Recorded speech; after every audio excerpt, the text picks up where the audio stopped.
ஆர்டிஐல என்ன எடுத்துக்கிறோம் பார்த்தீங்கன்னா, கடந்த 6 ஆண்டுகள்ல 633 வழக்குகள் தென் மாவட்டங்கள் மட்டும் ஜாதிய வன்கொடுமைகளை பதிவாகிருக்குது. 11.5 கோடி இழப்பீடா தமிழக அரசு வழங்கியிருக்குது. ஸோ ஆர்டிஐல ஒரு கருத்தும் சபாநாயகர் கருத்தும் சொல்றது எப்படி பார்க்குறீங்க? சபானுடைய பார்வை அது.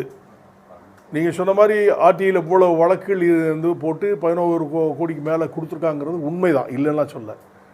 அது எந்த சூழ்நிலையில் அந்த கொலை நடந்துச்சு, ஜாதிய கொலையா ஆணவ கொலையா என்பது உங்களுக்கு சமயத்தில் நடந்தால் ஆணவ கொலை, உங்களுக்கு நான் ஏற்கனவே பதிவு பண்ணி கவின் கொலை ஆணவ கொலை, இந்த மாதிரி நடந்த சம்பவங்கள் உண்மைதான், இல்லை என்று சொல்லுது.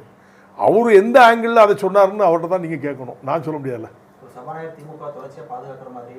இல்லை, அவர் திமுகவில் இருக்கார், அப்புறம் திமுக பாதுகாம எதிர்பார்ப்பா, இது எப்படிங்க நீங்கள் சொல்றது?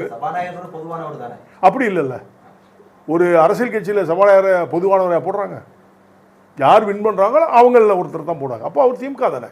இப்போ அவர் சபாநாயகர் தனியாக நிற்பாரா? நிற்க மாட்டாங்க, திமுக தானே. திமுகவை சார்ந்தவங்க திமுகவுக்கு தான் சாதகமாக சொல்லுவாங்க, அது தப்பு இல்லையே. இப்போ நான் ஒரு அரசியல் கட்சியில் நான் வந்து கூட்டணி வச்சேன்னா அந்த அரசியல் கட்சிக்கு விசுவாசமாக இருக்கிறது தானே நியாயம், அதுதானே நியாயம், அதுதான் அப்படி தான் சொல்லி